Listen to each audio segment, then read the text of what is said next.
আল্লাহ বলছেন, ও গোলাম আমালাকুম, তোমাদের কি হলো? কেন তোমরা ঈমান আনো না? অথচ আমার নবী তোমাদেরকে বারবার ডাকতেছেন, ওর রাসূলু ইয়াদউকুম লিতুমিনু, রাসূল ঈমান আনার জন্য বারবার তোমাদেরকে ডাকতেছেন, কিন্তু তোমরা কেন ঈমান আনো না? এখন আপনারা বলবেন, হুজুর আমরা কেন ঈমান আনবো? আমরা তো ঈমান আনছি, ঠিক কি না? হুজুর আপনি আমাদের কাছে ঈমানের রস করিয়েন না, আমরা তো সবাই ঈমানদার। আমার দাদা ঈমানদার ছিল, বাবা ঈমানদার, আমি তো এমনি ঈমানদার, সুতরাং আমাদের কেন ওয়াজ করেন? বন্ধুরা আমার, এমনি ওয়াজ করি নাই। আল্লাহ রাব্বুল আলামিন ঈমানদারদেরকেও ডাক দিয়ে বলেছেন, ইয়া আইয়ুহাল্লাযীনা আমানু আমিনু। আল্লাহ বলেছেন, ও ঈমানদারেরা, তোমরা যারা ঈমান এনেছো তোমরাও আমি আল্লাহর উপরে ঈমান আনো। কথা বলেন ঠিক কিনা? এখন প্রশ্ন হলো বন্ধুরা আমার, ঈমানদারদেরকে কেন আল্লাহ ঈমান আনতে বললেন? আমরা তো ঈমান এনেই ফেলেছি, আবার আল্লাহ কেন বললেন? প্রশ্ন থাকে কিনা? শুনতেছেন তো? আল্লাহ রাব্বুল আলামিন কেন বললেন? ঈমানদারদেরকে কেন বললেন ঈমান আনার জন্য? এর কারণ হলো, ভালো করে বোঝেন, সূরা তাওবায় আল্লাহ সুবহানাহু ওয়া তাআলা ৬৬ নম্বর আয়াতে আল্লাহ সুবহানাহু ওয়া তাআলা বলেছেন, কিয়ামতের ময়দানে একদল লোক আল্লাহর কাছে যাবে, তাদেরকে লক্ষ্য করে আল্লাহ বলবেন, লা তা'তাযিরু ক্বাদ কাফারতুম বা'দা ঈমানিকুম। আল্লাহ তাদেরকে বলবেন, ও আমার গোলামেরা, তোমরা আজকে আমার কাছে কোনো ওজর দেখায়ো না, অজুহাত পেশ করো না, কারণ তোমরা ওই গোলাম যারা দুনিয়ায় প্রথমে ঈমান আনার পরে আবার কুফরি করেছিলে। আচ্ছা, মনোযোগ দিয়ে শুনতেছেন তো ইনশাআল্লাহ? মনোযোগ না দিলে তাল হারায় ফেলবেন, সব গুলায় যাবে। বড় অবস্থা হবে হুজুরের মতো। হুজুর ওয়াজ করতেছিলেন যে মাটির পাতিলের উপরে হাত রেখে শীতের দিনে মাসে করলে হয়ে যাবে। এখন একজন আইসা ওয়াজ শুনছে, মাটির পাতিল আর শোনে নাই। হাজী সাহেব আসছে, আসার পরে মাটির পাতিল আর শোনে নাই। হাজী সাহেব পরের দিন ফজরের সময় চিন্তা করলে, এত কষ্ট করে আর ওযু করে লাভ কি? হাজী সাহেবের স্ত্রী স্টিলের পাতিলের উপরে রান্না করে ওই চুলাটা ঢেকে রাখছিল পাতিল দিয়ে। হাজী সাহেব চিন্তা করলো, দরকারটা কি মাছে করে জায়গা। এখন কালিওয়ালা পাতিলের উপরে বিসমিল্লাহ বলে মারছে, হাতে মারছে, গেছে মুয়াজ্জিনের আজান শেষ হওয়ার আগে মসজিদে ঢুকছে। মুয়াজ্জিন লা ইলাহা ইল্লাল্লাহ কয়া আজানের দোয়া পড়ে পেছন দিকে তাই দেখে সর্বনাশ, এটা মানুষ না অন্য কিছু, দেখেই তো কাজ শেষ। এখন কি আমরা কি তাল ঠিক রেখে শুনবো নাকি বেতালে? তাল ঠিক রাখবেন নাকি হাত তোলেন? হায় হায়, তাল তো এখনই গল। আসলে তাল আছে, এই জন্য তুলছেন, আল্লাহ কবুল করে নিক। ভাই শুনতেছেন তো ইনশাআল্লাহ? আসেন, আল্লাহ রাব্বুল আলামিন কেন বললেন ঈমানদারদেরকে? সূরা তাওবার ৬৬ নম্বর আয়াতে আল্লাহ জানিয়ে দিলেন, এই দুনিয়ায় এমন কিছু মানুষ থাকবে যেই মানুষগুলো প্রথমে ঈমান আনার পরে আবার তারা কুফরি করবে। এজন্য ঈমানদারদের বলছেন, ও ঈমানদারেরা, তোমাদের জীবনে যেন তোমরা কুফরি করো না, তোমরা সারা জীবন ঈমান ধরে রাখো। এজন্য ঈমানদারদেরকে আল্লাহ ঈমান আনতে বলেছেন, ঠিক কিনা? আমরা তো দূরের কথা, রসুলের কাছে এসে কালেমা পড়েছে, রসুলের হাতে হাত দিয়া আবার রসুলের সাথে হিজরত করেছে, এমন ব্যক্তিও মুরতাদ হয়ে গেছে। নাউজুবিল্লাহ বলেন। আব্দুল্লাহ ইবনে খাতাল নামক একজন লোক রসুলের কাছে আসলো মক্কায়, রসুলের হাতে হাত দিয়ে কালেমা পড়ে মুসলমান হলো। রসুল যখন মক্কা থেকে হিজরত করে মদিনায় আসলো, রসুলের সাথে হিজরত করে মদিনায় আসলো। কিছুদিন মদিনায় থাকার পর আব্দুল্লাহ ইবনে খাতাল মদিনা থেকে পালায়া মক্কায় যায় আবু জাহেলের দলে যোগ দিল। তাহলে আব্দুল্লাহ ইবনে খাতাল আগে ছিল মুমিন, পরে হলো কি?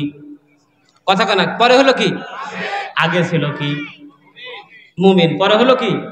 কাফের। তাইলে বোঝা যায় পৃথিবীতে এমন কিছু মানুষও থাকবে যারা প্রথমে হবে মুমিন, পরে হবে।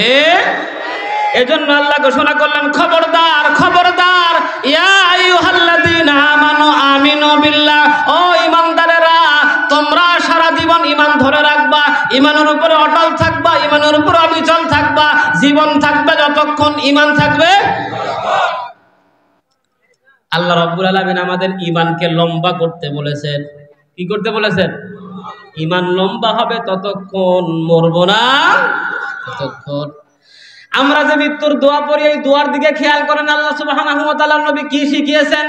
আল্লাহর নবী শিখিয়েছেন ওমান তাওয়াফাইতাহু মিন্না ফাতাওয়াফাহু আলাল ফাদস, কথা বলেন আলাল ঈমান। অর্থাৎ ওই জানাজার নামাজে আমরা দোয়া পড়ি, আল্লাহ আমাদেরকে তুমি আমাদেরকে মধ্য থেকে যাদেরকে মৃত্যু দিবা তাদেরকে কিসের উপরে মৃত্যু দিও, কথা কয় না, কিসের উপরে?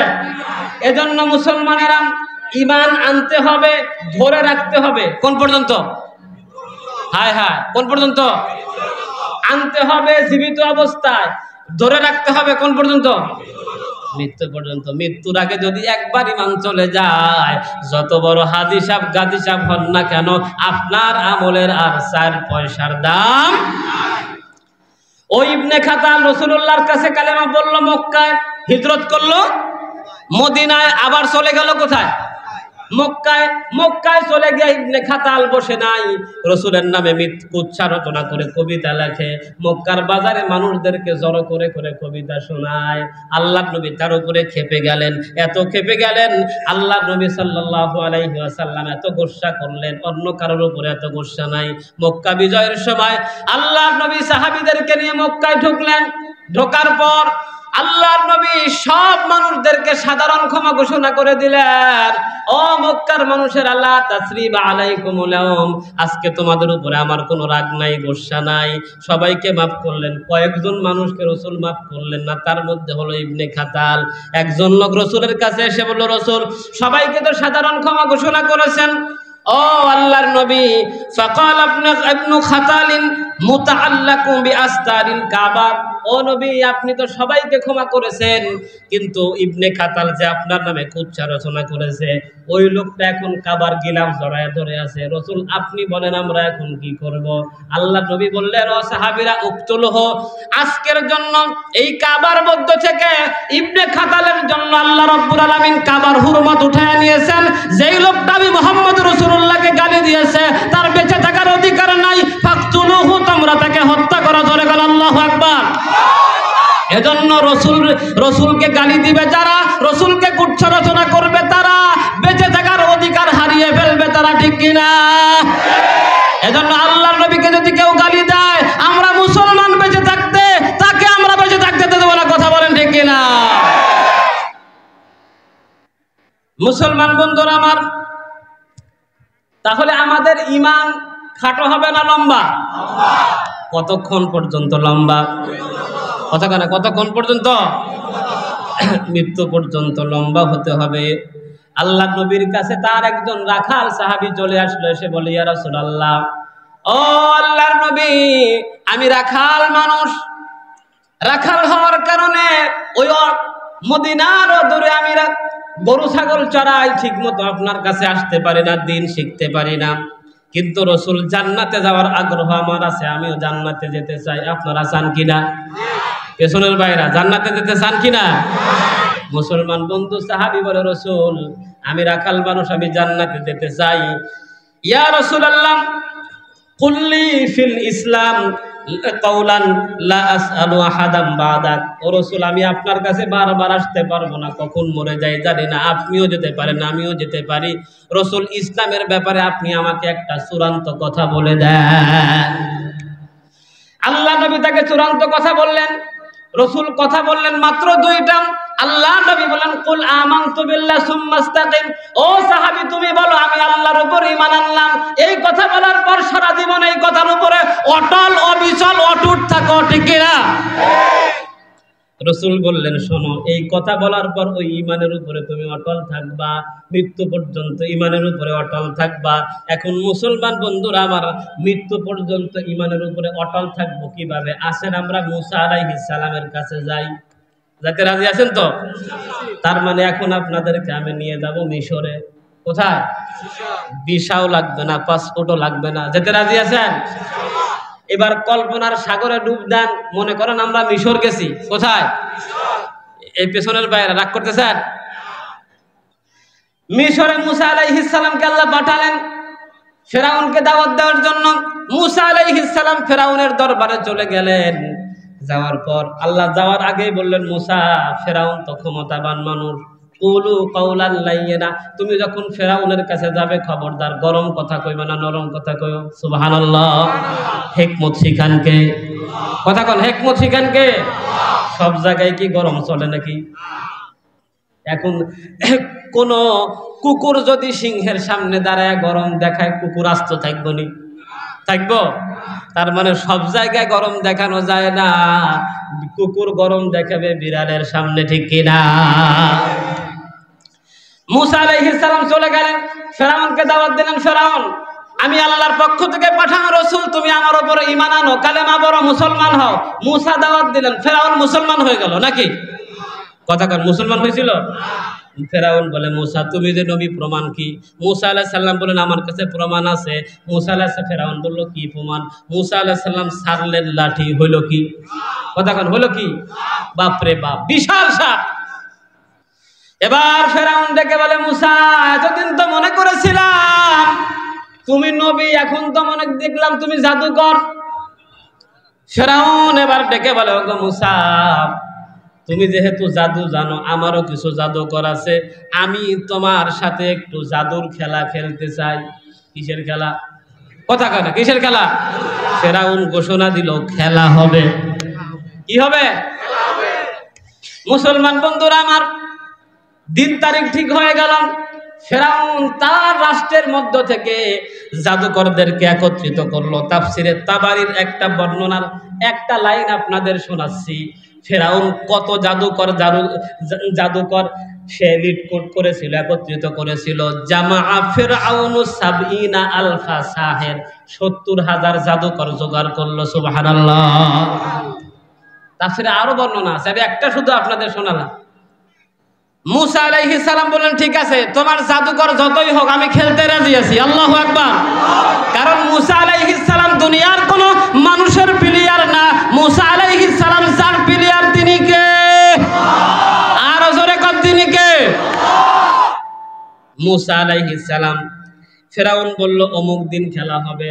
মুসা আলাইহিস সালাম বলেন আমি রাজি আছি। এবার মুসা আলাইহিস সালাম দিন তারিখ যেদিন হয়ে গেল, মুসা আলাইহিস সালাম মাঠে নামলেন। মুসা আলাইহিস সালাম প্লেয়ার কয়জন? কথা কান, কয়জন? আর ফেরাউনের পক্ষে প্লেয়ার ৭০,০০০। কত? আমরা কম করে ধরে নিলেও একাধিক যে ছিল এতে কোনো সন্দেহ। দুনিয়ার নিয়মের খেলা হলো এপাশে থাকে 11, এপাশে থাকে 11, কিন্তু পয়গম্বর মুসা আলাইহিস সালাম তার খেলা হলো ভিন্ন। মুসা আলাইহিস সালাম একা, তার সামনে হলো ৭০,০০০।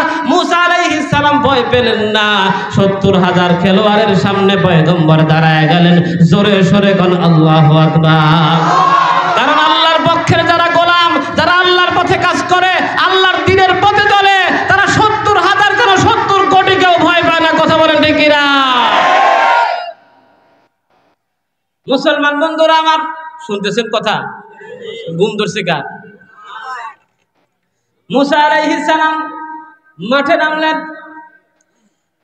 ৭০,০০০ জাদুকর সামনে।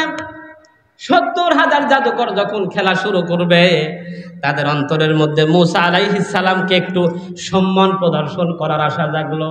তারা পয়গম্বর মুসার কাছে এসে মুসা আলাইহিস সালামকে একটু সম্মান করলো। আল্লাহর নবীকে সম্মান করলে খুশি হন কে? কতক্ষণ খুশি হন কে? নবী ওয়ালাদের সম্মান করলে খুশি হন কে?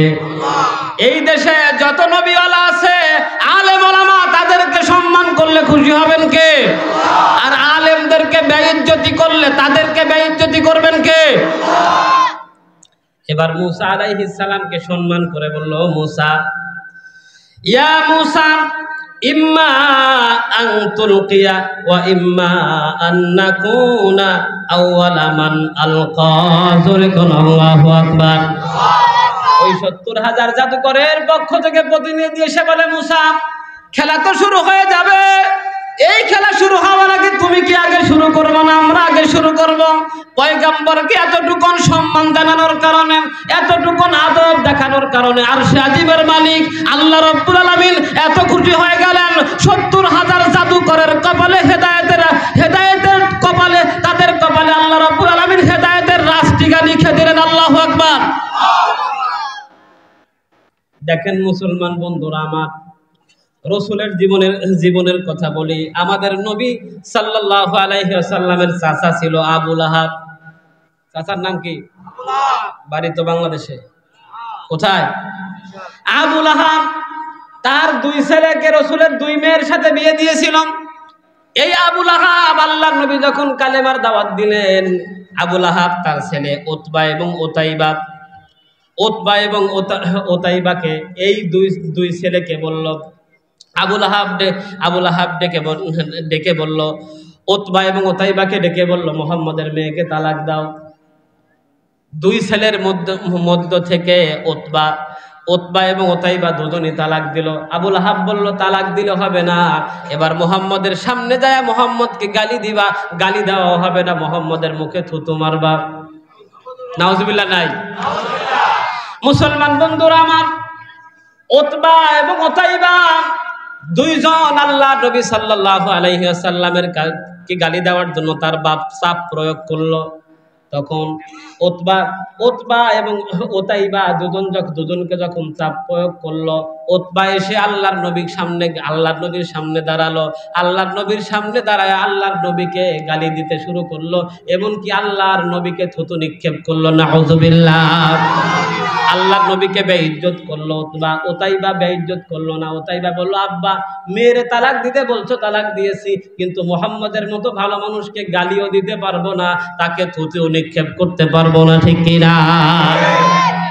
এই যে সামান্য পরিমাণ আদব দেখালো আল্লাহর নবীর প্রতি। মক্কা বিজয়ের সময় আবু লাহাবের এই ছেলেকে আল্লাহ রাব্বুল আলামিন হেদায়েত দিয়ে দিলেন। আবু লাহাবের এই ছেলে মক্কা বিজয়ের সময় কালেমা পড়ে মুসলমান হয়ে যায়।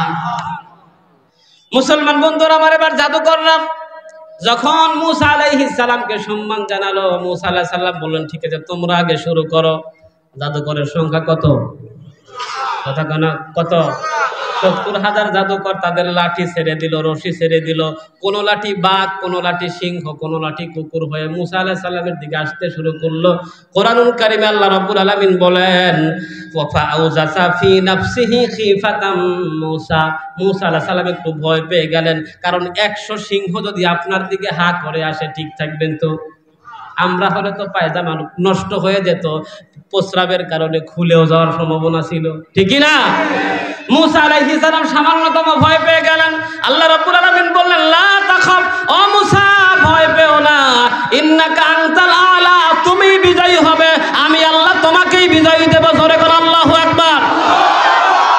মুসা আলাইহিস সালামকে যখন আল্লাহ এই কথা বলল, মুসা আলাইহিস সালাম আর ভয় পেলেন না। হাতে ছিল কি? মুসা আলাইহিস সালাম লাঠি ছাড়লেন, লাঠি সাপ হলো, বিশাল বড় সাপ হয়ে একটা নিঃশ্বাস ছেড়ে দিল। ছেড়ে দিয়ে আরেকটা নিঃশ্বাস যখন টান দিল, ওই 70,000 জাদুকরের সব জাদুগুলো সাপের পেটে গিয়া ঢুকলো। তাফসীরে এসেছে শুধু জাদু নয়, জাদুকর সহ ফেরাউনের সভাসদ যারা ছিল, নিঃশ্বাসের টানটা এত বেশি ছিল, তারা শুদ্ধ ওই পেটের মধ্যে ঢোকার সম্ভাবনা ছিল। এরকম অবস্থা। আল্লাহু আকবার বলেন। সব জাদু গিয়া ঢুকছে কোথায়? কথা কন, কিসের পেটে? সাপের পেটে। এখন জাদুকররা মন্ত্র পড়ে আর জাদু টানে, কিন্তু জাদু বের। জাদুকরেরা তাদের মন্ত্র পড়তে পড়তে সব শেষ হয়ে গেল, কিন্তু জাদু আর বের করতে পারে না। জাদুকরদের জেহেন খুলে গেল, ব্রেন খুলে গেল। তারা বসে বসে চিন্তা করলো, হায় হায়, বছরের পর বছর ধরে, ওস্তাদ ধরে, গুরু ধরে, সন্ন্যাসী ধরে, আমরা বছরের পর বছর ধরে সাধনা করে করে যেই জাদু শিখলাম, মুহূর্তের মধ্যে যেই জিনিস এই জাদু খেয়ে ফেললো, এইটা কোনো জাদু হতে পারে না, নিঃসন্দেহে এটা আসমানি শক্তি, ঠিক কিনা? সব জাদুকর চিনতে পারলো, না না, মুসা তো দুনিয়ার কোনো মানুষ নয়, মুসা আল্লাহর পয়গম্বর, তো কোনো সন্দেহ নাই। সব জাদুকর ওই মাঠের মধ্যে বলতে শুরু করলো, আমান্না বিরাব্বিল আলামিন, রব্বি মুসা ওয়া হারুন। সব জাদুকর বলল, আমরা সবাই মিলে বিশ্ব পালন কর্তা আল্লাহর প্রতি, যিনি মুসার রব, হারুনের রব, ওই আল্লাহর প্রতি ঈমান আনলাম। একটু আগে যেই জাদুকররা ছিল ফেরাউনের দলে, এখন সব জাদুকর কার দলে? কথা কেন, কার দলে?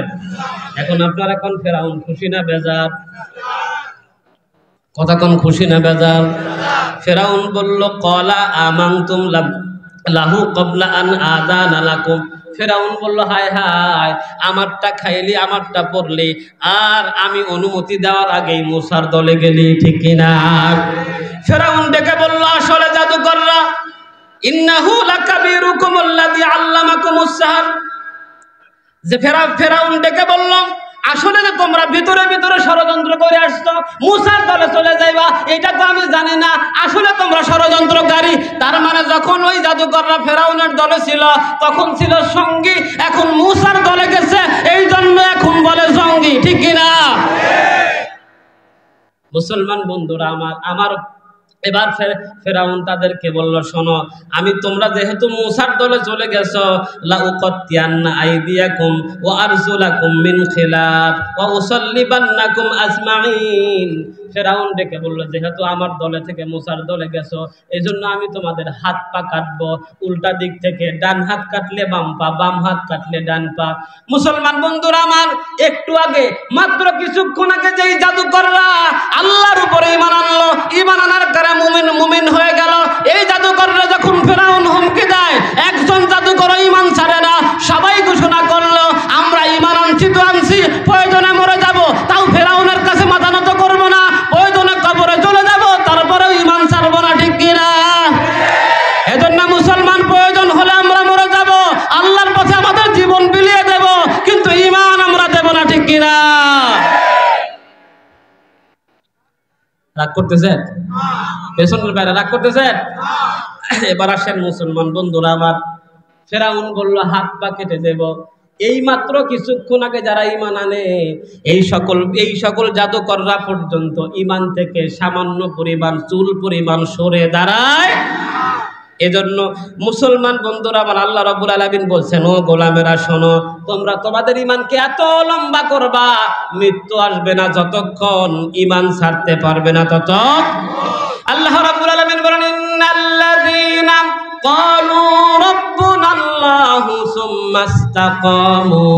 আল্লাহ রাব্বুল আলামিন বলেন, যারা আল্লাহর উপর ঈমান আনবে, ঈমানের উপর অটল অবিচল থাকবে, ওই সকল লোক যখন মৃত্যুবরণ করবে, তাতানাজ্জালু আলাইহিমুল মালাইকা, ওই লোকদের কাছে মৃত্যুর সময় ফেরেশতা নাজিল হয়ে তাদেরকে বলবে, ও আল্লাহর গোলাম, ভয় পেও না, আল্লাহ তাখাফু ওয়ালা তাহজানু ওয়া আবশিরু বিল জান্নাহ, ও আল্লাহর গোলাম, ভয় পেও না, সারা জীবন আল্লাহর পথে চলেছো, আল্লাহর কথা জন্ম বলেছো, আল্লাহর দ্বীনকে মেনে নিয়েছো, মৃত্যুর সময় ভয় পেও না, আল্লাহ রাব্বুল আলামিনের পক্ষ থেকে জান্নাতের সুসংবাদ গ্রহণ করো। তার মানে তুমি মরে যাওয়ার পরে আল্লাহ রাব্বুল আলামিন তার নিয়ামতে ভরা জান্নাত আল্লাহ তোমাকে দান করে দেবেন। তাহলে মুসলমান বন্ধুরা আমার, এক নম্বর প্রশ্ন, আপনারা বলেন তো, মানব জীবনের মূল্যবান সম্পদের নাম কি? কথা কর, নাম কি? এক নম্বর প্রশ্নে পাস। এবার সামনে যাই। মানব জীবনে যত নেক আমল আছে, একজন মানুষের জীবনে যত নেক আমল আছে, সব নেক আমলের মধ্যে শ্রেষ্ঠ, উত্তম, বেস্ট নেক আমল হলো আল্লাহর উপরে ঈমান। কথা কোন? ঈমান। সুইলা রাসূলুল্লাহ সাল্লাল্লাহু আলাইহি ওয়াসাল্লাম, আল্লাহ নবীকে জিজ্ঞাসা করা হলো, গো আল্লাহর রাসূল, আইয়ুল আ'মালি আফদাল, ও আল্লাহর রাসূল, শ্রেষ্ঠ আমল কোনটি? আল্লাহর নবী বললেন, ক্বালা ঈমানু বিল্লাহ, শ্রেষ্ঠ আমল হলো আল্লাহর উপরে ঈমান আনা। আল্লাহ রাব্বুল আলামিন বলছেন, নামাজ পড়লে হবে না, রোজা করলে হবে না, হজ করলে হবে না, যাকাত দিলে হবে না, তোমার প্রথম কাজ হলো কার উপরে ঈমান আনা। লাইসাল বিররা আতুওয়াল্লু ওয়াজুহাকুম কিবালাল মাশরিকি ওয়াল মাগরিবি ওয়ালাকিন্নাল বিররা মান আমানা বিল্লাহ। আল্লাহ বলছেন, পূর্ব পশ্চিমে মুখ ঘুরালে হবে না, এতে কোনো কল্যাণ নাই, প্রকৃত কল্যাণ আল্লাহর উপরে ঈমান। আল্লাহু আকবার। এখন আপনারা ঈমান আনছেন তো? কত করে আনছেন? কার কাছে? কার কাছে? আল্লাহর উপরে আনছেন। কার কাছে গিয়ে আনছেন? হ্যাঁ, রসুলের যুগে কেউ মুসলমান হলে রসুলের হাতে হাত দিয়া মুসলমান হইতো, আবু বকরের হাত দিয়া মুসলমান হইতো। আপনারা কার হাত দিয়া মুসলমান হয়েছে? প্যাস লাগছে না লাগে না? হুজুর কাম সারছে আজকে। আসেন, সাহাবায়ে কেরাম ঈমান শুধু আনেন না, আগে ঈমান শিখছেন, পরে আনছেন। ছোট্ট ছেলেরে শিক্ষিত বানানোর জন্য স্কুলে পাঠান, কলেজে পাঠান, ভার্সিটি দেন, তো ঈমান শেখানোর জন্য কোথায় পাঠাইছেন? হ্যাঁ, মাদ্রাসায় পাঠাইছেন ছেলেরে আপনি। আসেন আল্লাহর নবী সাহাবীরা কি করতেন। জুনদুব ইবনে আব্দুল্লাহ রাদিয়াল্লাহু আনহু তিনি বলেন, হাদিস ভালো করে শুনবেন, তিনি বলেন কুন্না মা'আন নবী সাল্লাল্লাহু আলাইহি ওয়াসাল্লাম ফিতিয়ানুন হাযাবিরাতুন। জুনদুব ইবনে আব্দুল্লাহ বলেন আমরা রাসূলের সাথে কিছু যুবক ছিলাম। ফাতাআল্লামনাল ঈমান ক্বাবলা আন নাতাআল্লামাল কুরআন। জোরে কোন আল্লাহু আকবার। আর জুনদুব ইবনে আব্দুল্লাহ বলেন আমরা যুবক সাহাবীরা আল্লাহর কোরআন শেখার আগে আমরা সবাই আল্লাহর উপরে ঈমান আনা শিখেছি। আল্লাহু আকবার। তাহলে কোরআন শেখার আগে কি শিখতে হবে? কথা কোন, কি শিখতে হবে? ঈমান আগে শিখে এরপরে আপনাকে ঈমান আনতে হবে।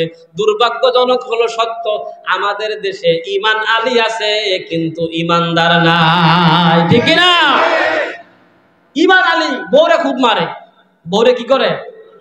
বউরে মারে। তো গাজীপুরা সভা হলো, গাজীপুরার মাহফিল হইতেছে, বউ বললো যে যা মাহফিলটা শুনে আইসো। ঈমান আলী কয় আমি তো কোনো মাহফিল টাহফিল শুনি না। কয় আজকে যাও শুনে আইসো। প্রচন্ড শীতের রাত, অন্ধকার রাত, বউ একটা হারিকেন দিয়ে পাঠায় দিছে ঈমান আলীর মাহফিলে। ঈমান আলী মাহফিলের কোনায় আসছে, হুজুরের বিষয় হলো আল্লাহর উপরে ঈমান। হুজুর ওয়াজ করতে করতে বলতেছেন ভাই আমাদের ঈমান বড় দুর্বল হয়ে গেছে, এখন ঈমান কখন চলে যায় বলা যায় না। এদিকে ঈমান আলী মাহফিলের কোনায় চলে আসছে। হুজুর বলে ভাইয়েরা ঈমানকে শক্ত করে ধরেন। ঈমান আলী শেষ, হারিকেন ফালাইয়া দো। এই যাইতে ঈমান আলী আছে কিন্তু ঈমানদার, প্রকৃত ঈমানদার পাওয়া বড় কঠিন। কথা বলেন ঠিক কিনা? মুসলমান বন্ধুরা আমার, এবার আসেন তাহলে মানব জীবনের সবচাইতে শ্রেষ্ঠ আমল কি? কথা কয় না, শ্রেষ্ঠ আমল কি? 2 নাম্বার প্রশ্নে পাস। 3 নাম্বার হলো বন্ধু আসেন, 3 নাম্বার প্রশ্ন হলো আমরা কাদের মতো ঈমান আনবো? বলেন কাদের মতো? জি, কিছু লোক বলছে, সব বলে না, 2-1 জন প্রথমে বলছে পরে শুনে বলছে। আমরা আমাদের ঈমান হবে কার মতো? মাশাআল্লাহ, সবাই বলেন ঈমান হবে কার মতো? সাহাবীদের মতো। কার মতো? এবার আসেন তাই সাহাবীদের ঈমান কেমন এটা একটু আমরা দেখি, নাকি বলেন? কথা বলেন, আপনারা দেখতে রাজি আছেন? দেখা তো যাবে না, আমি শুনায়া দেব সাহাবীদের ঈমান। সাহাবীদের ঈমানের ব্যাপারে নবীর সাহাবী আব্দুল্লাহ ইবনে ওমর বলেছেন আল ঈমানু ফি কুলুবিহিম আযামু মিনাল জিবাল। সাহাবীদের ঈমান ছিল পাহাড়ের মতো দৃঢ়। জোরে করে আল্লাহু আকবার। সাহাবীদের ঈমান কি পাহাড়ের মতো দৃঢ়, আর আমাদের ঈমান হলো কচুর পাতার পানির মতো। কিসের মতো? জ্বর আসলে জ্বরও আসা লাগে না, বাতাস আসলে পানি যেমন পড়ে যায়, আমাদেরও ঈমান যদি খালি বন্দুক ধরে তো শেষ। স্বাধীনতার সময় নাকি আসছে মিলিটারি, ধরছে একজন রে, কয় কালেমা জান, কয় জানি তো, কয় বাতাও, কয় লা ইলাহা ইল্লা আনতা সুবহানাকা ইন্নী কুনতু মিনাজ জালিমিন। কয় বেটা ইয়ে তো মুসিবত কা দোয়া হয়, আমি তো মুসিবতেই পড়ছি। এই হলো অবস্থা। আল্লাহ মাফ করুক বলি আমিন। তাহলে আজকে মুখস্থ করে যান, ডানে বামে যারা আছেন সবাই বলেন ঈমান হবে কাদের মতো? সবাই পেছনের ভাইরা এটা মনে রাখতে হবে, বুঝতে হবে, তাদের মতো ঈমান আনতে হবে। এখন প্রশ্ন, হুজুর রসুলের মতো ঈমানের কথা তো বললেন না, আপনি সাহাবীদের মতো বলেন কেন? একটা প্রশ্ন থাকে না, রসুলের মতো ঈমান আমরা আনতে পারবো না। রসুল তো মরে মেরাজে গিয়া জান্নাত দেখছে, জাহান্নাম দেখছে, আপনি আমি দেখছি? সাহাবায়ে কেরাম দেখছে? এজন্য রসুলের ঈমান অনেক ঊর্ধ্বে। এজন্য আল্লাহ সুবহানাহু ওয়া তাআলা কোরআনুল কারীমে বলেছে আমিনু কামা আমানান নাস। ঈমান আনো সাহাবীদের মতো। কাদের মতো? সাহাবীদের মতো। রসুলের একজন সাহাবীর ঈমানটা দেখেন, শুনতেছেন তো ইনশাআল্লাহ? নারায়ে তাকবীর। আল কোরআনের আলো, আল হাদিসের আলো, মাহফিল চলবে যতক্ষণ আমরা থাকবো। কিছু লোক কয় না, কয় হুজুর বাহাব সাহেব বুঝা পড়ে না, যাম প্রধান বক্তার ওয়াজের ক্যাটাগরি দেখে যাবো, এই নিয়তে আছে। আল্লাহ কবুল করুক, বলেন আমিন। তাহলে ঈমান হবে কাদের মতো? আচ্ছা, বুড়া জোয়ান যারা আছেন মুখ খোলেন, এটা ঈমানের প্রশ্ন। ঈমান হবে কাদের মতো? সাহাবীদের মতো। একজন সাহাবী আগে দেখি, পরে আর 3 জন সাহাবীর কথা বলবো, তারপরে বুঝবেন যে ঈমানটা কেমন। যুবক ভাইরা, আপনাদের ব্যাপারে ওয়াজ আছে। মহিলা পাইলে তো হুঁশ থাকে না, আছে না নাই? আছে।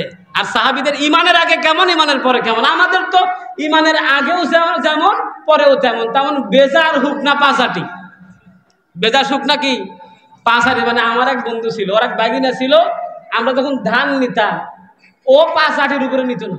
ভেজা হলে 5 আটি, শুকনা হলে 5 আটি। কারণ ভেজার শুকনা কি এক? ভেজাটা ভার বেশি, শুকনাটা পাতলা। ওরে ভেজাটাও দিলে যা, শুকনাটাও দিলে তা। তো আমাদের অবস্থা হলো ভেজা শুকনা 5 আটি। ইমানের আগেও যেমন, ইমানের পরেও। সাহাবীরা ইমানের আগে কেমন, ইমানের পরে কেমন আসেন, শুনতেছেন তো ইনশাআল্লাহ? আল্লাহ নবীর একজন সাহাবী নাম হলো মুসআব ইবনে সাদ রাদিয়াল্লাহু আনহু। মায়ের একমাত্র সন্তান, না বাবা নাই, মায়ের একমাত্র সন্তান। আল্লাহ নবী দাওয়াত দিলেন, আল্লাহ নবীর কাছে আসলেন, হাতে হাত দিয়ে কালেমা পড়ে মুসলমান হয়ে গেলেন। মুসলমান হয়ে যখন বাড়িতে চলে গেছেন, তার মা শুনল ছেলে আগে ছিল কাফের, এখন হয়েছে কি মুসলমান। মা বড় রাগ করলো, রাগ করে ডেকে বললো, বেটা মুসআব রে, অনেক কষ্ট করে লালন পালন করেছি, আমি অনেক কষ্ট করে তোমাকে বড় করেছি, তুমি আমার একমাত্র সন্তান।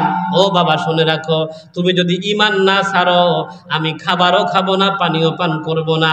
ফাওয়াল্লাহি, আল্লাহর কসম করে বলি, লা আতামু তুআমান ওয়ালা আশরাবু শারাবান হাত্তা আমুত আও তাকফুরা বিমুহাম্মদ। ও বাবা, যতক্ষণ পর্যন্ত ঈমান না ছাড়বা, আমি মরে যাব, ততক্ষণ আমি মরে যেতে রাজি আছি, কিন্তু ভাতও খাবো না, পানাহারও করবো না, ভাত খাবো না, পানিও পান করবো না, যদি মুহাম্মাদের দিন না ছাড়ো। জোরে কর নাউযুবিল্লাহ।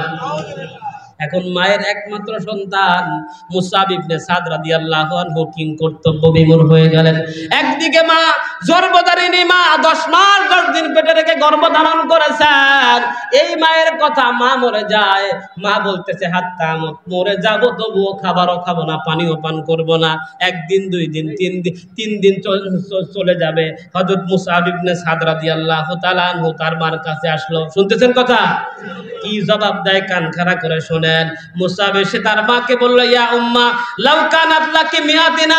ও মা শুনে রাখো, তোমার মতো যদি আমার 100 মা থাকে, 100 মা যদি আমার সামনে তরপায়া ছটফট করে না খেয়ে মরে যায়, 100 মাকে নিজের চোখের সামনে মৃত্যু দেখতে রাজি আছি, আল্লাহর দিন থেকে সামান্য পরিমাণ সরতে রাজি নাই।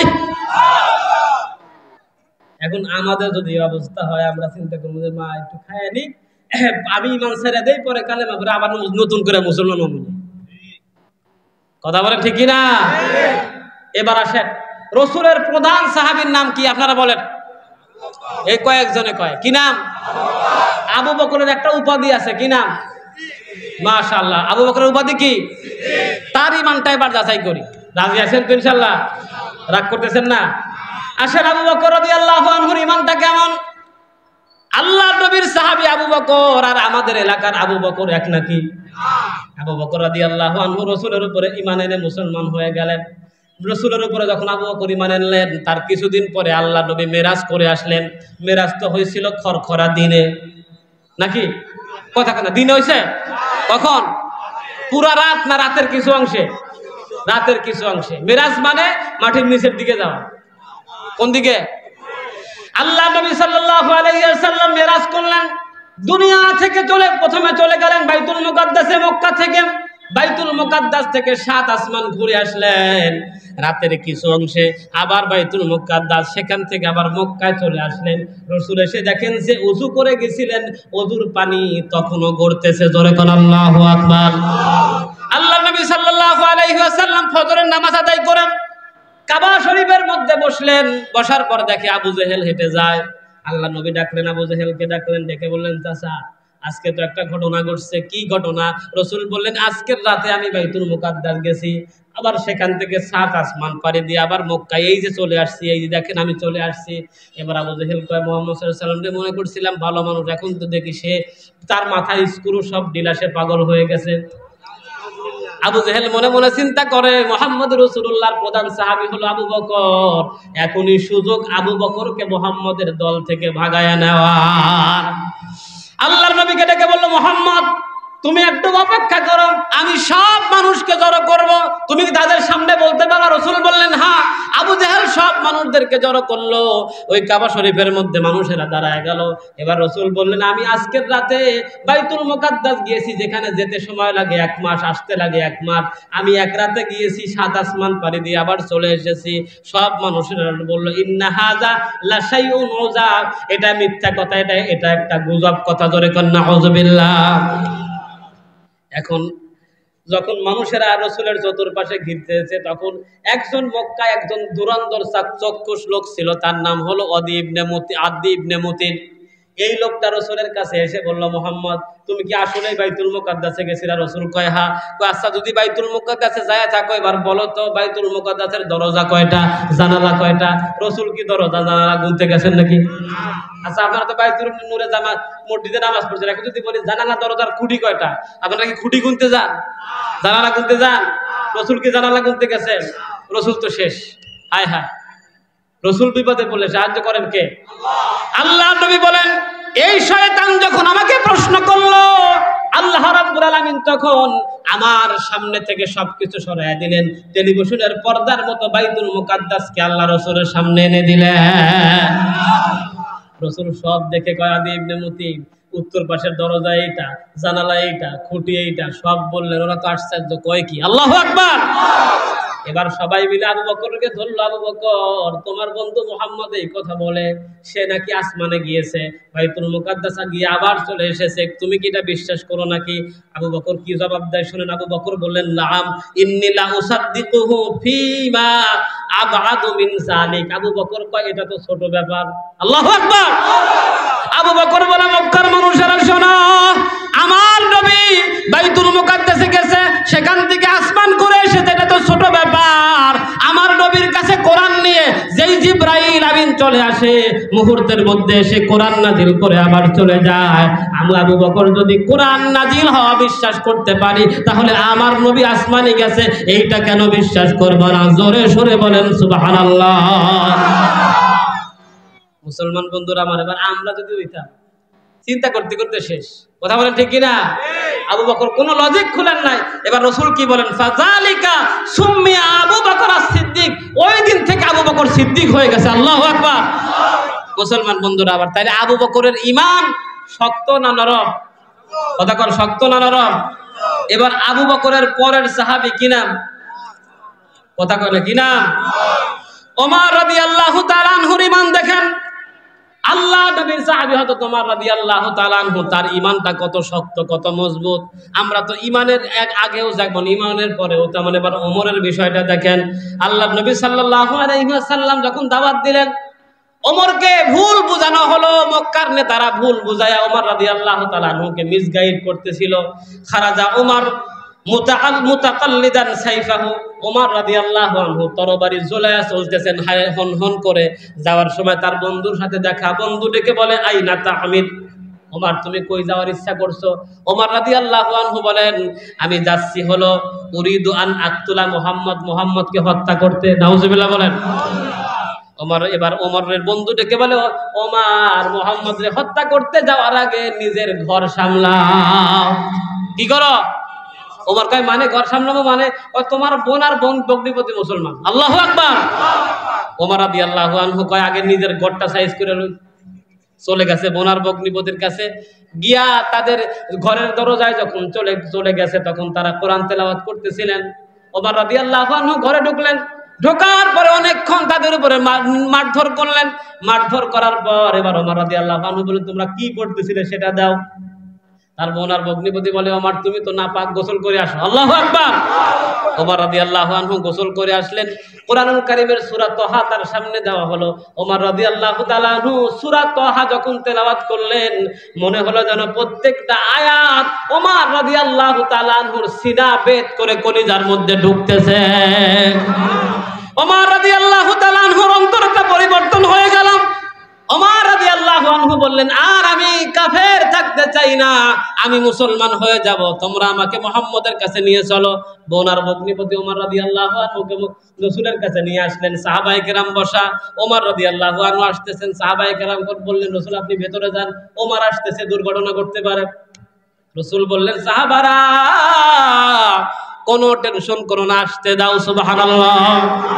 ওমর রাদিয়াল্লাহু আনহু আল্লাহ নবীর কাছে চলে আসলেন। আল্লাহ নবীর কাছে আসার পর হযরত ওমর রাদিয়াল্লাহু তাআলা আনহু আল্লাহ নবীর কাছে আসার পর এসে বললেন, ওগো রাসূল আমি আর কাফের থাকতে চাই না, আমারে পরায়া দেন লা ইলাহা ইল্লাল্লাহু মুহাম্মাদুর রাসূলুল্লাহ। ওমর একটু আগে ছিল কাফের, এখন কি? কথা কোন একটু আগে ছিল কাফের, এখন কি মুসলমান। এবার ওমর রাদিয়াল্লাহু আনহু মুসলমান হয়ে ঈমান আনার পরে কি বলেন মনোযোগ দিয়ে শুনেন, শুনতেছেন তো না ঘুম ধরছে? ওমর রাদিয়াল্লাহু আনহু রাসূলকে বলেন